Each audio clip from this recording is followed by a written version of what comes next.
Parliamentary Labour Party for the MPs to be less cautious in this Parliament and actually engage in the battle for the heart and soul of the Labour Party and refuse to participate in another hard left administration. Jim, stay there if you would. I want to bring Michael Segalov in, a journalist for Vice and The Guardian, also a member of the Labour Party. Michael, good afternoon to you. Hi, good afternoon. What do you make of what Jim has been saying, Jim Fitzpatrick?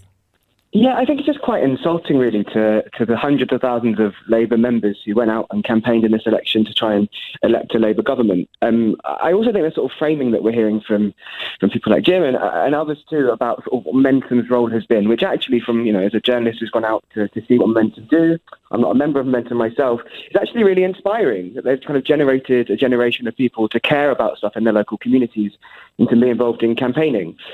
So I think that kind of this narrative of sort of trying to break the party up to try and kick people out of actually a generation of young people inspired by politics, when for years we were told young people were too apathetic.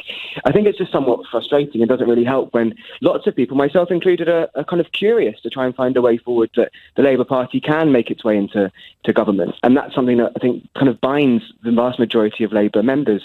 And so as we go into the leadership election, I'm speaking to lots of people who were supporters of Jeremy Corbyn and campaigned for the Labour Party in the last two elections, who are genuinely interested in trying to find a way to elect a leader who could bring the Labour Party into power. I don't think this sort of narrative of hard left and hard sort of socialist is necessarily particularly useful.